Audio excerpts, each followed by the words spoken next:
Eu gostaria de iniciar esta sessão endereçando um agradecimento especial à Câmara de Comércio e Indústria Portuguesa, em nome do Provéritas Portugal, pela oportunidade de darmos espaço de antena aqui a um tema tão relevante como o ESG, no desenvolvimento organizacional e também trazer aqui para reflexão aquele que é o papel das organizações TIC, portanto, não são organizações na medida informática, mas sim que atuam numa ótica de certificação, inspeções e ensaios como o Provéritas e que é líder mundial deste mercado. Agradecer também a todos os que acompanharão a sessão via streaming nos próximos minutos.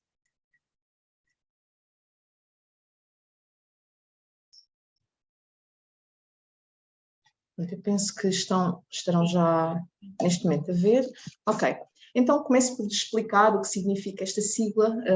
que foi entrando timidamente no nosso dia-a-dia e que vai ganhando, felizmente, cada vez mais força. O termo tem feito parte e continuará certamente a fazer parte da agenda estratégica de organizações, diferentes setores, com base para a tomada de decisões, estratégicas, financeiras e de investimentos. ESG é uma sigla que significa Environmental, Social e Governance, e que no mercado financeiro, em particular, sintetiza uma série de critérios de conduta que devem ser adotados pelas organizações para atrair investidores que também são socialmente conscientes. Apesar de ter ganho notoriedade nos últimos anos, a origem da sigla ESG remete a sua existência para há mais de uma década. Foi um termo cunhado já em 2004 numa publicação pioneira do Banco Mundial em parceria com o Pacto Global da Organização das Nações Unidas e instituições financeiras de 9 países, chamada Who Cares Wins. Portanto, em tradução livre, ganha quem se importa. E este documento é resultado de uma provocação, entre aspas,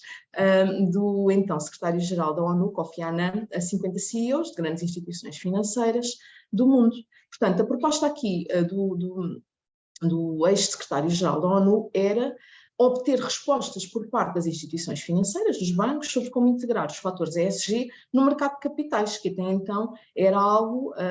que era dissonante. Portanto, não havia aqui uma confluência clara de que esta tipologia de critérios pudesse influenciar em termos de capitais, de investimentos e o impacto de parte a parte. Portanto, nos últimos tempos, este termo tem ganho grande visibilidade, graças também a uma preocupação crescente do mercado financeiro sobre a sustentabilidade e também daquelas que são as tendências atuais e crescentes de regulamentação nesta matéria, como vamos ver mais à frente. Portanto, as questões ambientais, sociais e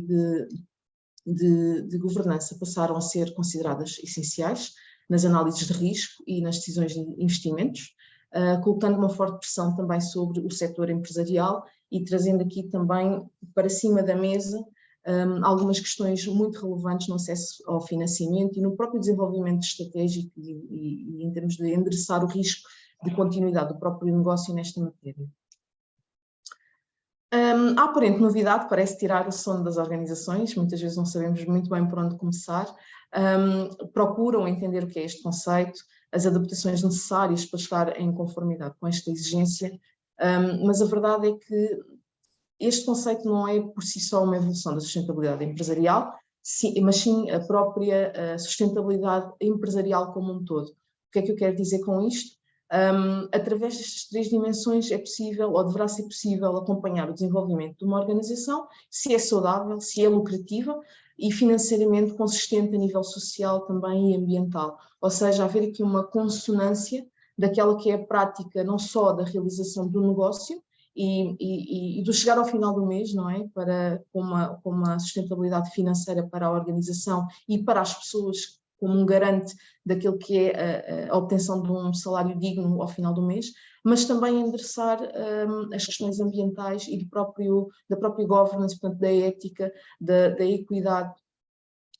no desenvolvimento dos negócios. E, portanto, numa ótica ambiental, indica de alguma forma o comportamento da organização em relação aos problemas ambientais resultantes da sua própria operação. Ou seja, através da utilização dos recursos não renováveis, por exemplo, como fatores de produção, ou das externalidades, ou outro tipo de efeitos sobre o ambiente. tais como a produção de resíduos, ou a emissão de gases com efeito de estufa, gestão de recursos hídricos, entre outros. Portanto, aqui numa ótica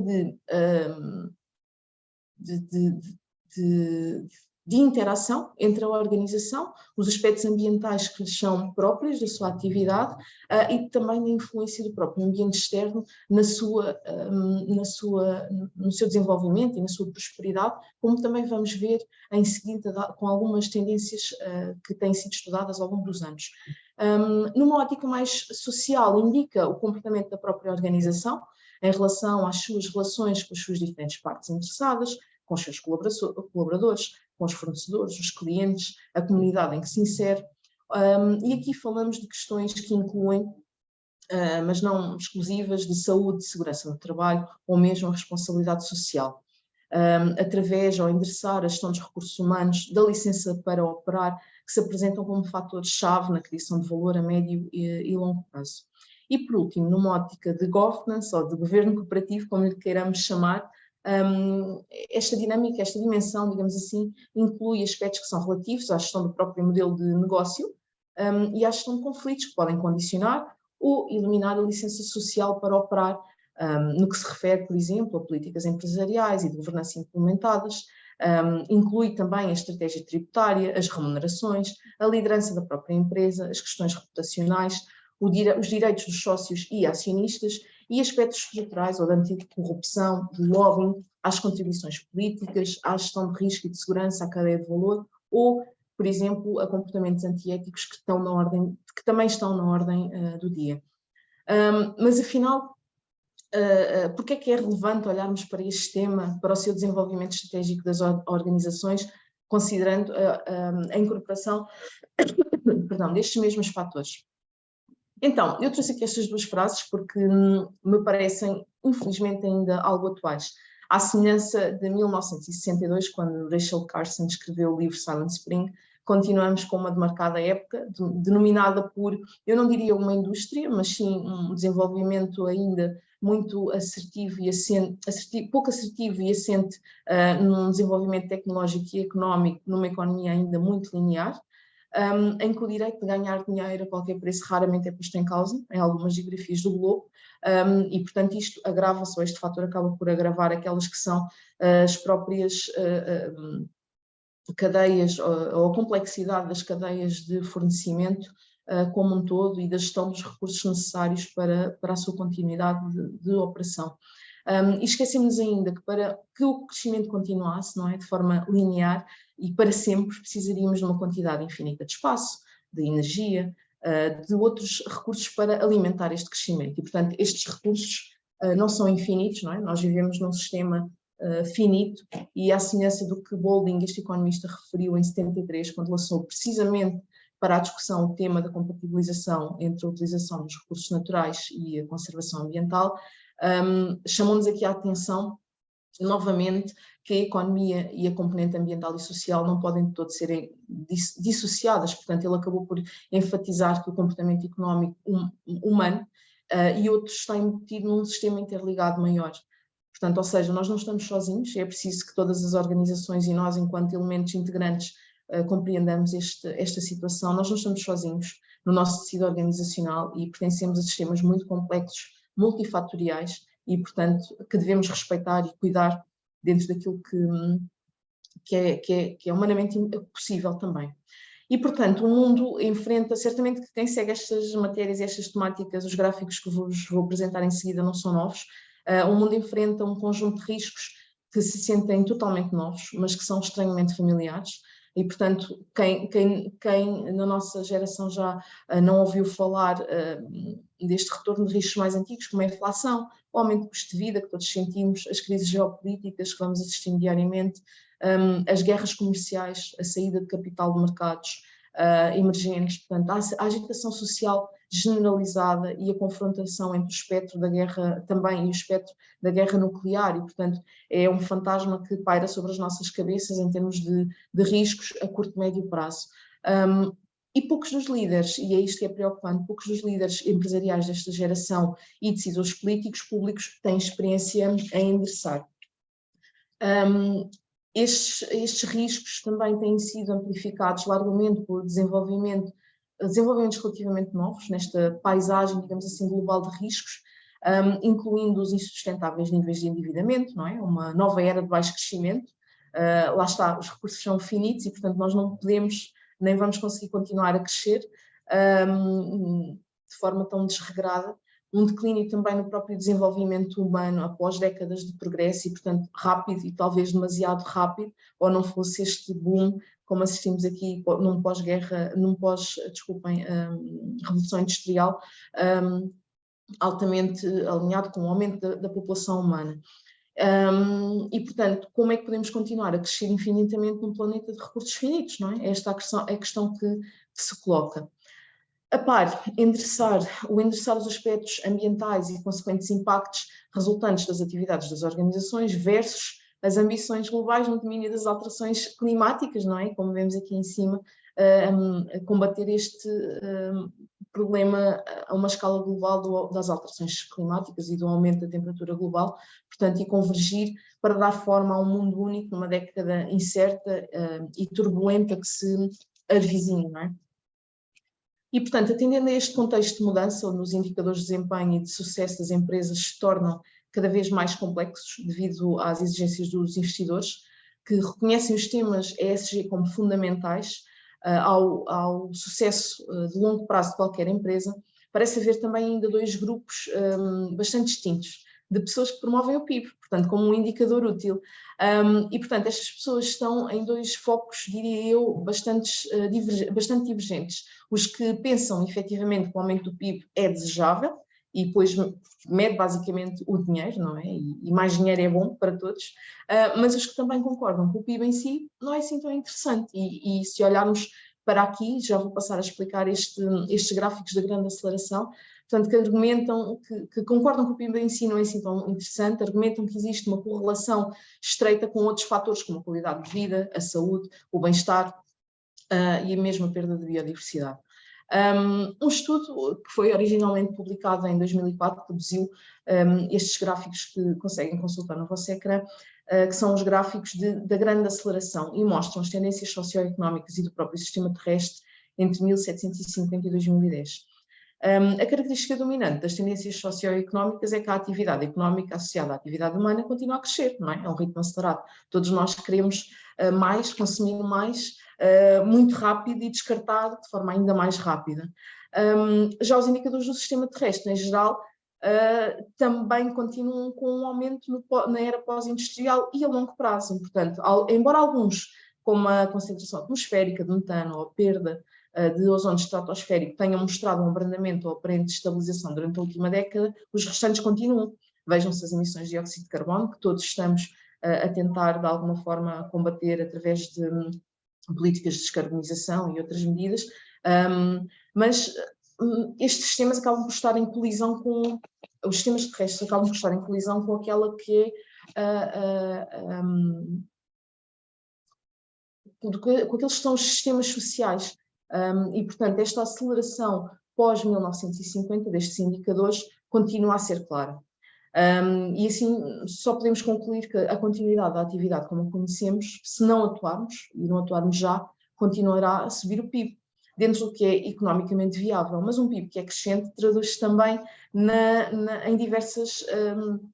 consequências e, portanto, traduz-se também na continuidade do aumento da temperatura, que é o que nós todos globalmente estamos a tentar evitar. As emissões antropogénicas são alimentadas pela nossa dependência, como bem sabemos, dos combustíveis fósseis e que continuam a causar estragos no planeta. E, por outro lado, os gases com efeito de estufa continuam a aumentar rapidamente, não é? É um ritmo, infelizmente, ainda bastante elevado. Este aumento ameaça a estabilidade do sistema climático e a contínua perda de florestas e de biodiversidade a uma velocidade nunca antes vista. A procura de crescimento na economia global continua, mas a responsabilidade pelos seus impactos do sistema terrestre continua sem ser formalmente assumida, ou seja, continuamos a ter várias reuniões de líderes mundiais, mas depois, e acordos, não é? Como todos conhecemos até aqui, mas depois a ação e a gestão planetária não surge ainda como um conceito prioritário para todos nós e para as agendas políticas. Ainda assim, O IPCC continua a fazer, e muito bem, o seu trabalho, a emitir relatórios de avaliação que espelham precisamente a situação planetária em que nos encontramos, as tendências futuras, e que devemos manter em mente. E, portanto, divulgou as conclusões do seu último relatório, o 6º relatório de síntese de avaliação, salientando a urgência de os governos se comprometerem com objetivos mais rigorosos e acelerarem a eliminação progressiva dos combustíveis fósseis ainda este ano. Portanto, afirmam, objetivamente, que cada incremento de aquecimento é importante para o futuro. Nós já estamos dificilmente a combater, portanto, eu diria que o 1,5 grau já está, nós dificilmente vamos conseguir inverter este cenário, mas devemos combater de forma muito eficaz e de forma muito assertiva e objetiva o aumento dos 2 graus, porque mesmo que seja um pequeno incremento, parece-nos meio grau, parece muito pouco, mas esta pequena quantidade de aumento da temperatura conduzirá a uma maior frequência de fenómenos extremos, a danos mais graves e por vezes de forma combinada ou sequencial, e que muitos de nós ainda neste momento, nesta era em que vivemos, não sabemos as consequências que nos trará. Mencionam ainda, com elevado grau de confiança, que reduções rápidas, profundas e, na maioria dos casos, imediatas das emissões de gases com efeito de estufa em todos os setores durante esta década são urgentes, defendendo a integração de medidas de adaptação às alterações climáticas, da sua mitigação, com ações destinadas a reduzir ou evitar as emissões de gases com efeito de estufa, com vista também a proporcionar, lá está, benefícios mais amplos. Mencionam ainda que neste relatório que opções de mitigação, nomeadamente a conversão para a energia solar, a energia eólica, que felizmente estão na Europa, pelo menos é um cenário que está a ser bastante acelerado, a eletrificação de sistemas urbanos, as infraestruturas verdes urbanas, a eficiência energética, a gestão da procura, a própria melhoria da gestão das florestas, das culturas, das paisagens, a redução do desperdício alimentar, o cuidado e preocupação que devemos ter com a preservação da biodiversidade, elas são tecnicamente viáveis e, portanto, estão a tornar-se cada vez mais rentáveis e são geralmente apoiadas pelo público. Portanto, não se compreende porque é que não é este também o caminho mais fácil se sabemos o que fazer. E em jeito de brincadeira, estamos todos demasiado ocupados para olhar para este tema, as organizações não sabem muito bem o que fazer ou por onde começar, ou estamos perante um cenário de uma mistura de ambos e a resposta, infelizmente, não é assim tão fácil quanto eu gostaria de vos dar. E, portanto, voltamos aqui à análise dos aspectos ESG de uma dada organização. Ela traduz-se numa identificação do nível de riscos e de oportunidades que permitirá também ao investidor e fornecedor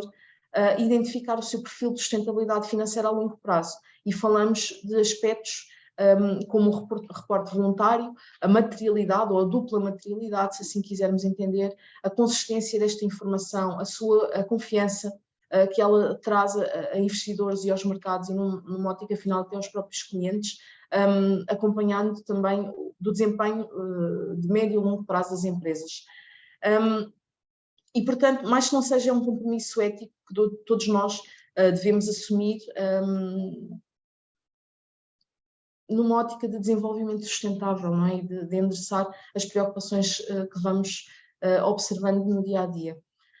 Porquê é que isto não é assim tão fácil? Porque a não padronização destes fatores ESG, se apliquem a todas as organizações, torna ainda mais difícil o processo e, portanto, a análise destes aspectos torna-se cada vez mais complexa. São inúmeros os referenciais que podem ser adotados, desde a GRI, MSCI, TCFD, entre muitos outros que têm aqui, tornando esta questão demasiado complexa e depois alinhada com aquela que é a regulamentação setorial e que a União Europeia também vai desenvolvendo, acaba por impactar, de alguma forma, o próprio melhor desenvolvimento e mais rápido desenvolvimento das organizações. Ainda temos um caminho longo, não é, para se obter um padrão de informação ESG comparável, bem como para existir um organismo coordenador e consolidador, desculpem, à semelhança do que acontece com outros referenciais, nomeadamente os clássicos, não é, sistemas de gestão, quem não conhece a BSI ou a ISO, e, portanto, falta-nos aqui este papel mais integrador e mais coordenador e consolidador daquilo que são estas temáticas no panorama mundial. Não obstante, por existir toda esta dificuldade e estas dores de crescimento, este conceito torna-se uma ferramenta essencial para avaliar e potenciar os riscos de negócio, mas também para explorar as oportunidades de crescimento decorrentes das próprias tendências globais que vimos há pouco. Acaba por ser uma oportunidade para as organizações olharem para si, para a sua envolvente, para perceberem o impacto da sua atividade no planeta, mas também compreenderem o impacto da atividade global, nomeadamente das alterações climáticas ou da perda de biodiversidade, como vos referi há pouco, do aumento do custo de vida, enfim, todos estes riscos que vimos inicialmente na sua própria organização, enquanto ferramenta de gestão de risco.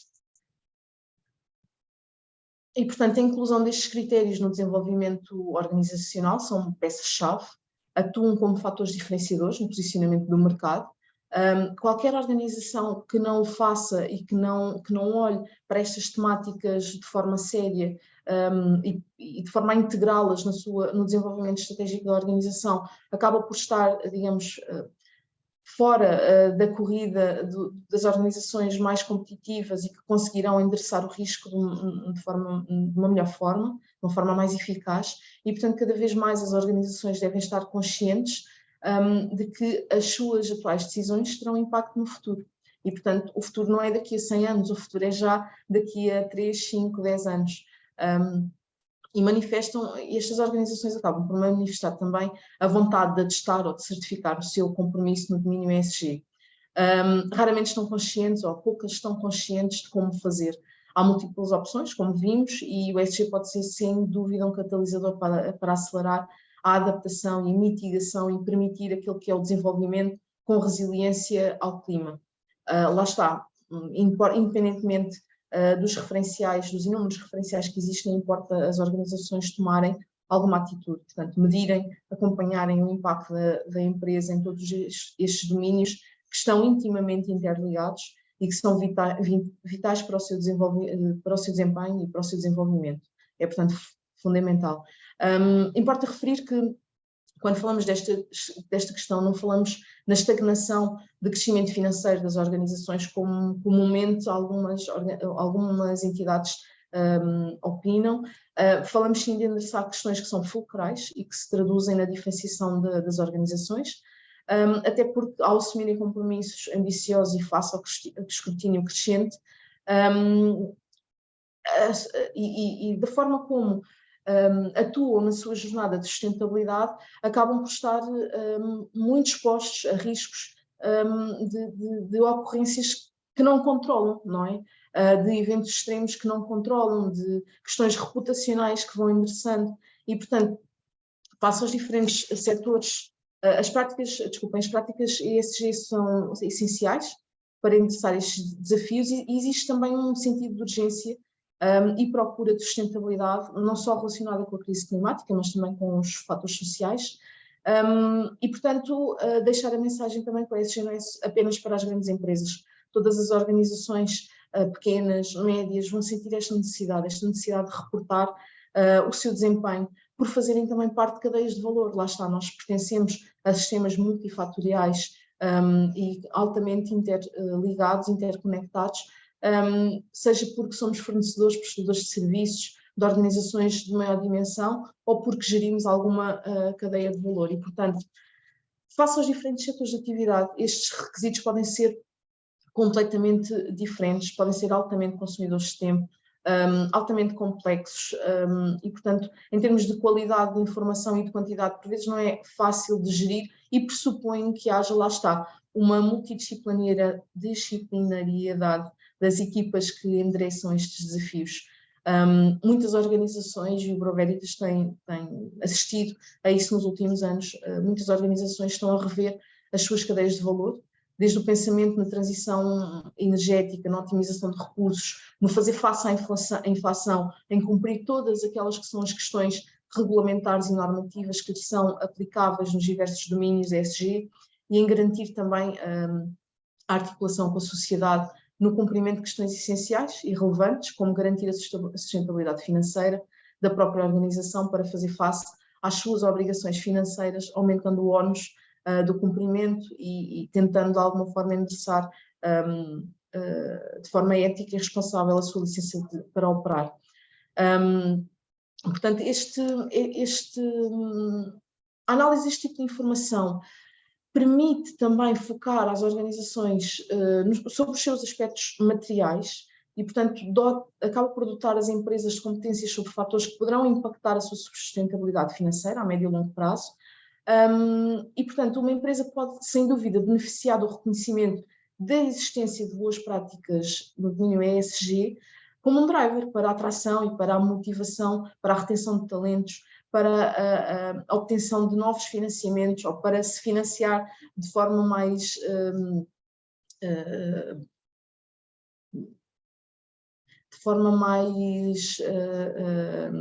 competitiva, desculpem, falta uma palavra,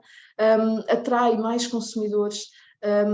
aderem a um conceito que se mostra também indispensável para o panorama internacional, não é? E alinha as suas exigências do consumidor atual. Mas também é importante que, lá está, não seja só uma carta de intenções e, portanto, há aqui um papel das organizações TIC em trazer confiança e, portanto, em dar credibilidade aos compromissos que as organizações assumem e dar confiança também ao próprio mercado financeiro.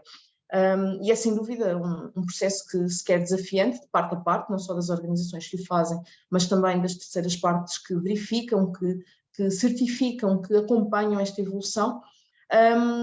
E é também um processo desafiante porque nos pode trazer oportunidades incríveis para fazer mais, para fazer melhor, para trazer novos produtos, para trazer melhores serviços e para explorar outros mercados. Referir que o Bureau Veritas está presente em 140 países e, portanto, é líder também mundial no mercado de certificação, inspeção e ensaios, e traz através dos seus serviços a credibilidade e a confiança necessária para as organizações em matéria ESG. Estamos cientes também, compreendemos que as empresas acabam por ter ao seu dispor vários padrões de relato que as apoiam na identificação destes tópicos de sustentabilidade e que os investidores respondem à existência e que permitem também responder aos investidores e à existência de vários regimes de reporte, uma vez que é necessário, de alguma forma, que as organizações tenham esta informação e que permitam, de alguma forma, ser comparáveis entre si, não é? Entre os seus pares, entre setores, seja nas bolsas de valor, em diferentes estratégias de investimento, em métricas como ratings de sustentabilidade, etc. Cientes deste desafio, o Bureau Veritas tem desenvolvido ao longo dos anos esta parte um conjunto de soluções de auditoria e de verificação ESG, alinhada com aqueles que são os requisitos legais nacionais, portanto a nossa experiência e a nossa presença em 140 países também nos dá esta diferenciação, a diferenciação do grupo nesse sentido e no conhecimento alargado da legislação e do enquadramento regulatório em cada país, mas também como líderes no mercado de certificação acaba por nos trazer algum conhecimento, não é? Um conhecimento vasto dos normativos mundiais existentes nesta matéria. E, portanto, desenvolvemos uma ferramenta, eu vou trazer duas ferramentas que foram desenvolvidas pelo grupo para expor. Portanto, o Clarity, esta ferramenta permite comunicar sobre a jornada de sustentabilidade de cada organização ao longo da sua cadeia de valor, com informações que são consistentes e fiáveis, fornecidas por uma terceira parte independente, e, portanto, ela acaba por ajudar a gerir o roteiro não só de sustentabilidade, mas de ESG também, torna-se uma alavanca, digamos assim, credível de criação de valor.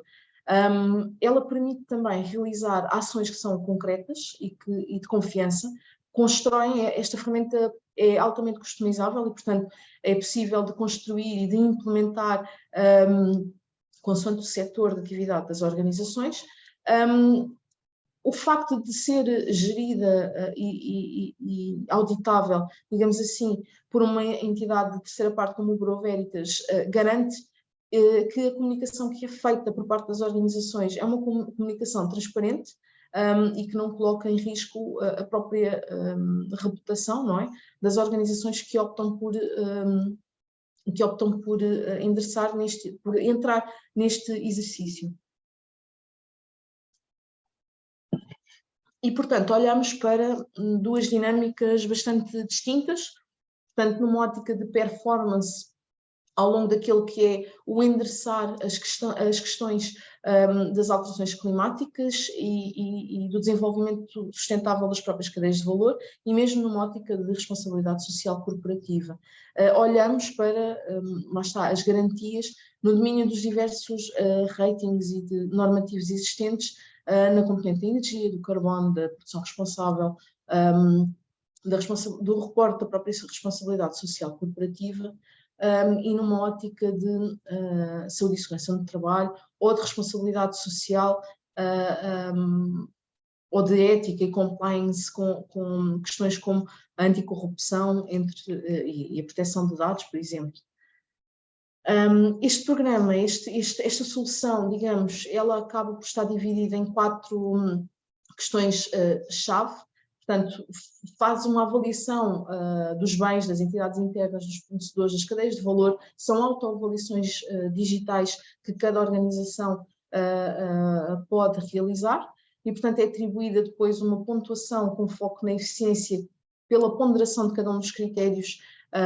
que são estabelecidos naquelas diversas dimensões que vos mostrei anteriormente. E depois, lá está, como as cadeias de valor são globais, não é? E estamos espalhados por tantos países e as organizações operam em cadeias de valor tão complexas, acabamos por desenvolver também um Digital Dashboard que nos traz alguma simplicidade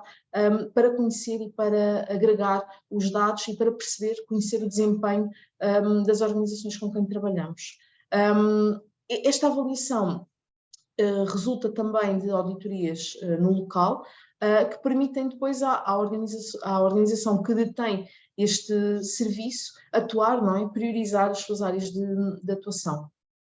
Face também, lá está, aos objetivos que traçou e ao seu plano, ao seu roteiro de sustentabilidade, com foco, como não poderia deixar de ser numa organização auditora, com foco na melhoria contínua sempre. E, portanto, temos em termos de proposta de valor e de descrição e de âmbito, esta avaliação digital e as auditorias on-site que complementam e trazem confiança e veracidade que efetivamente o comportamento e a descrição das atividades decorre, como mencionado na própria autoavaliação. E podem ser, lá está, todas as externalidades neste tipo de solução podem ser endereçadas não só para locais internos da própria organização detentora deste serviço, como os locais de produção, pontos de venda, etc., ou para fornecedores, não é? Sejam eles diretos ou indiretos, de primeiro, segundo ou terceiro nível, ou mesmo para os ativos, edifícios, instalações, carteiras de investimentos ou infraestruturas. E, portanto, tem, assim, de forma muito agregada, é um conjunto de soluções que se adapta às necessidades das organizações, compreende diversos módulos no domínio ESG para todos os setores industriais. Lá está a experiência, como a Margarida comentou no início, o Bureau Veritas nasce em 1828, numa área de inspeção até naval, e, portanto, foi alargando o seu leque de serviços e o portfólio de serviços para várias temáticas até aos dias de hoje. Esta é uma delas e, portanto, o ESG, digamos assim, estes módulos ESG, digamos assim, são desenvolvidos também com foco naquelas que são os melhores e mais conhecidos normativos internacionais. E permite-nos também ter aqui, lá está, a possibilidade da realização destas autoavaliações digitais, em que, no conforto da sua organização, é possível ter uma noção daquilo que é o nível de cumprimento ou de alinhamento com os melhores requisitos internacionais, mas depois as auditorias de campo e os auditores acabam por evidenciar se efetivamente as organizações conduzem as suas práticas e as suas atividades de acordo com aquilo que se estão a autoavaliar. Portanto, acaba por ser o desempenho avaliado também por uma pessoa, por um auditor, por alguém que não tem qualquer interesse económico ou do desenvolvimento daquela organização e, portanto, tem uma isenção, um critério de isenção bastante relevante nestas temáticas e que traz também transparência aos processos. Em termos de resultados, como todas as organizações são únicas, há para todos os gostos, portanto existem os típicos relatórios tradicionais, ou lá está o Digital Dashboard, que permite ver de forma remota em todo o mundo o desempenho das organizações. Em termos de diferenciadores, para além destes tópicos tradicionais, endereça aos tópicos mais materiais de cada organização, desde o bem-estar animal, a rastreabilidade, a resiliência climática, a eficiência energética, etc. A capacidade de verificação no terreno face à cobertura em 140 países é imensa, portanto nós temos auditores espalhados por todo o mundo. Para a maioria dos grandes contratos, o Clarity acaba por ter ali uma capacidade de personalização para adequar à estratégia de sustentabilidade também dos nossos clientes, sem abrir mão, claro, daqueles que são os essenciais e os absolutos na integridade e na transparência do reporte ESG. Depois, mais numa ótica das cadeias de valor, o grupo desenvolveu o que denominou por ESG Customized Audits, para olhar, lá está, para uma organização olhar de forma mais evidente apenas para as suas cadeias de valor. E, portanto, desde as empresas que têm que assegurar os seus próprios locais de fabrico, e, portanto, eu posso ser uma organização que opera em Portugal e tem o seu local de fabrico no Bangladesh ou na Tailândia ou onde seja, noutro lugar, noutra geografia que não próxima da minha, e, portanto, eu quero saber o que é que se passa lá, se tem trabalho infantil, se tem mão de obra escrava, se estou a cumprir com os normativos, com os regulamentos legais do país em questão, e se não o estou a fazer, se posso, de que forma é que eu posso fazer, ou inclusive adotar alguns requisitos legais mais restritos e que melhorem este desempenho, porque lá está, infelizmente o cumprir com a lei neste momento já não chega, nós temos que ir sempre um pouco mais além nestas temáticas. E, portanto, o grande objetivo é manter, de alguma forma, padrões elevados, desde a produção até ao ponto de venda, e, ao fazê-lo, proteger a reputação organizacional. E, portanto, quem não se recorda, principalmente na indústria de fast fashion ou na indústria automóvel, dos escândalos que têm acontecido nos últimos anos, e, portanto, esta ferramenta nasce precisamente, há uns anos a esta parte, para endereçar precisamente as questões, para mitigar possíveis riscos de questões reputacionais. E porquê é que se chama ESG Customized Audits? Porque elas são esta solução é altamente customizável na medida em que eu posso endereçar, imaginem que temos equipas internas altamente qualificadas e que já têm num domínio até dos clássicos sistemas de gestão e processos de certificação, vastos conhecimentos, por exemplo, no domínio ambiental, que é altamente regulado, felizmente até nos diversos países. E, portanto, eu posso ter aqui uma equipa muito forte, uma organização muito forte num domínio e posso querer perceber como é que estou a comportar-me e como é que posso melhorar o meu desempenho numa ótica mais social e de governance. E, portanto, estas auditorias são customizáveis nesse sentido. Podemos olhar ou podemos endereçar as auditorias às necessidades do cliente nos vários setores. Como é que se desenvolve? Portanto, esta solução acaba por ser também uma solução de autoavaliação, mas mais leve do que a anterior que vos estava a mostrar, mais leve no sentido em que não estamos a falar de dashboards, são ferramentas mais clássicas que são utilizadas, mas são, lá está, personalizadas e prevê sempre uma autoavaliação prévia, um levantamento de documentação inicial, uma auditoria documental inicial e depois sim uma visita on-site com o tempo adequado para gerir e fazer, por exemplo, entrevistas numa ótica social aos trabalhadores e perceber se as práticas da organização se coadunam com aquilo que a própria organização tem noção de si própria, não é? No momento da autoavaliação, e que diz nas componentes sociais, nas restantes componentes ESG. À semelhança da ferramenta Clarity, olhamos para, ou em termos de benefícios, olhamos para uma melhoria contínua do desempenho neste domínio, da otimização de gestão de risco nas suas mais diversas formas, não é? Desde o reputacional ao económico ou ao desempenho ambiental. Falamos de gestão custo e eficácia e na proteção da própria marca das organizações que o fazem. E assim, em forma resumida,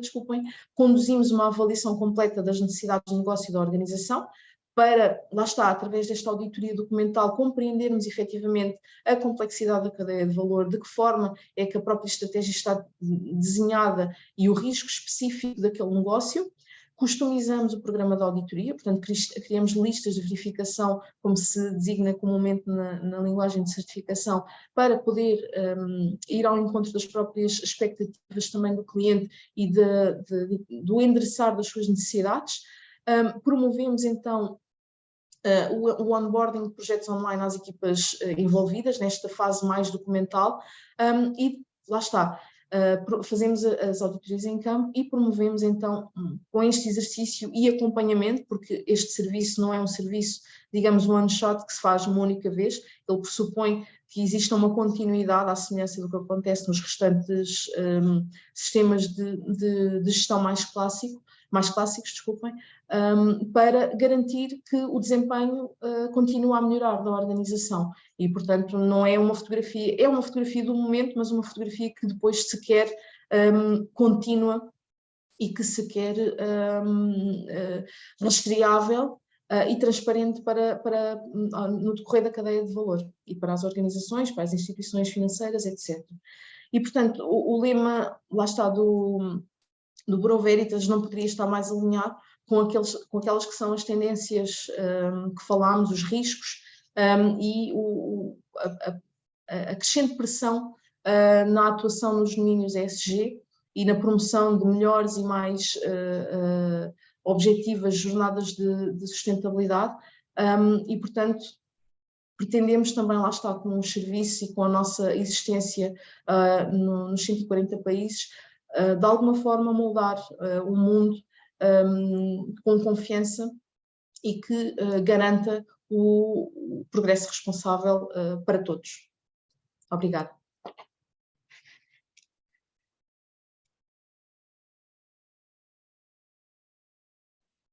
Temos aqui uma questão. O David pergunta-nos como analisa a conciliação entre trabalho e família ao nível do ESG. Ok, esse é sem dúvida um daqueles critérios que vão tomando mais importância nos dias de hoje, principalmente depois da pandemia global que todos atravessamos, não é? E é sem dúvida um indicador, se quisermos chamar, extremamente relevante. Portanto, a conciliação, nunca se falou tanto da conciliação de trabalho-família, não é? E questões sociais até. Portanto, porque para nós estarmos bem, temos que estar bem nós próprios, com os nossos, não é? Com o nosso núcleo mais restrito e depois também, para também termos um bom desempenho no trabalho. E, portanto, essa dinâmica também é avaliada à luz das normas internacionais neste tipo de serviços que prestamos aos nossos clientes, mas sem dúvida é uma das problemáticas que nos questionam e que nos pedem para incorporar em matéria ESG, principalmente no pilar social e de governance, não é? Porque lá está, para termos esta conciliação também temos que ter políticas de governance que nos permitam, lá está, o desenvolvimento individual de cada profissional, mas que esse desenvolvimento profissional não coloque em causa também o nosso ser individual, não é? E o nosso bem-estar junto do nosso núcleo duro e das nossas pessoas, digamos assim.